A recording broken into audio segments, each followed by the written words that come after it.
Most people hear the name MKUltra and picture conspiracy chatter, urban myths, half-remembered rumors about LSD experiments and rogue agents. But the documented reality is far more unsettling than the folklore. MKUltra wasn't the government chasing sci-fi fantasies or acting out of paranoia. It was something colder, more methodical, almost corporate. It was a government-funded investment built around a single question. If you can shape how people think, can you predict how they act? And if you can predict behavior, what does that mean for governments, for markets, for economies, and for every system built on human decisions? Welcome to the history of wealth, where money, power, and history intersect, and nothing is as simple as it first appears. To understand MKUltra, you have to understand the world that produced it. Go back to the early 1950s.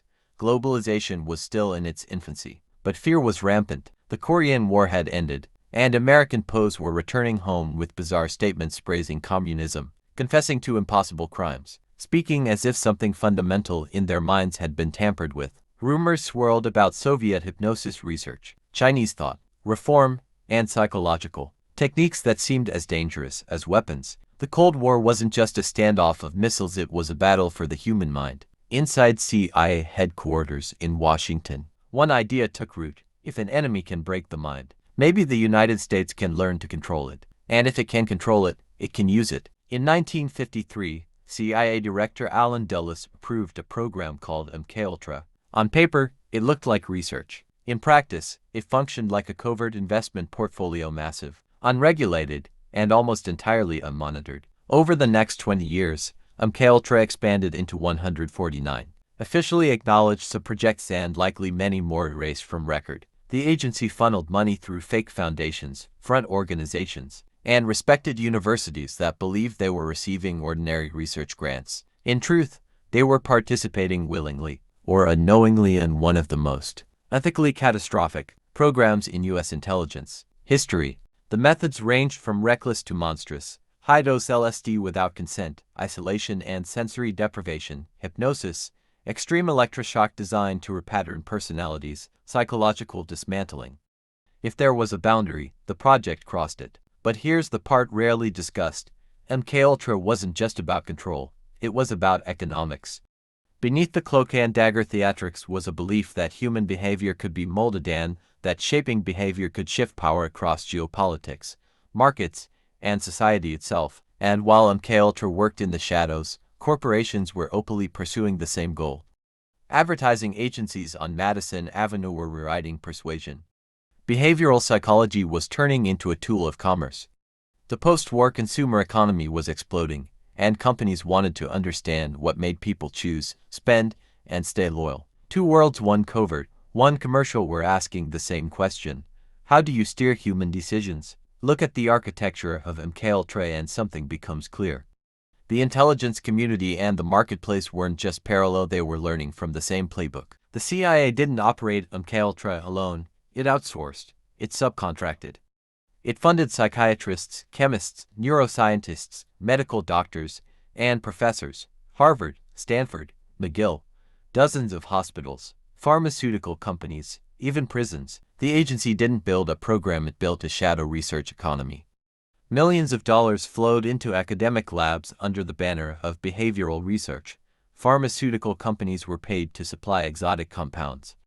Hospitals received grants to test experimental treatments.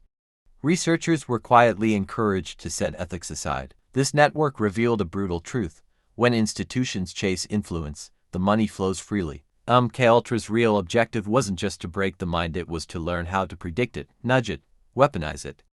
And prediction is the foundation of finance, politics, and every system shaped by human behavior. The Soviet Union studied influence through ideology, China through collective pressure, the CIA through chemistry and sensory manipulation, corporations through marketing and media.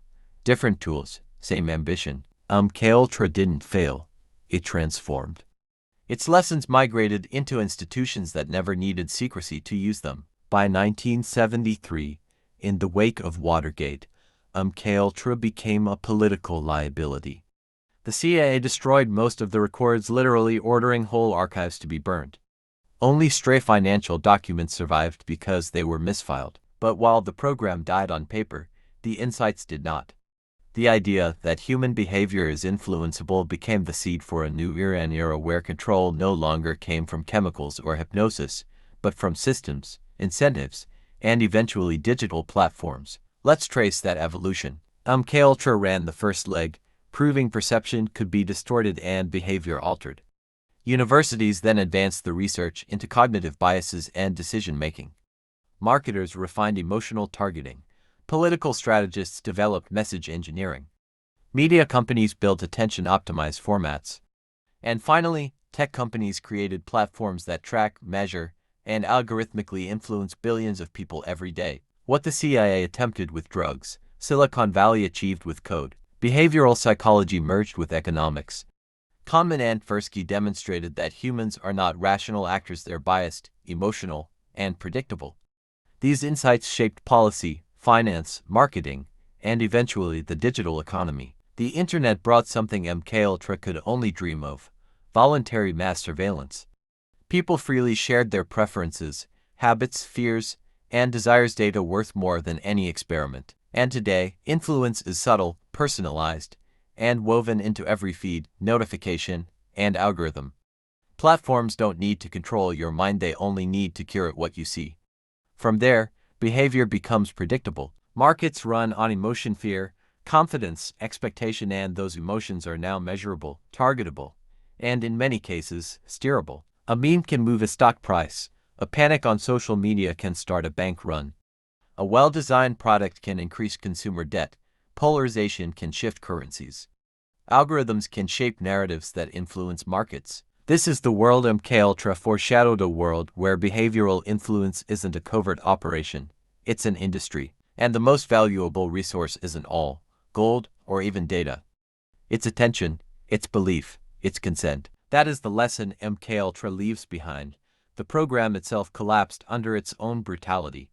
But the underlying incentive, the pursuit of behavioral leverage, survived and evolved into the backbone of the modern attention economy. History doesn't repeat, but motives do. And when institutions compete for power, the ability to shape human choices is always their most profitable asset. If this changed the way you see the world, subscribe. History has answers, let me show you where to find them.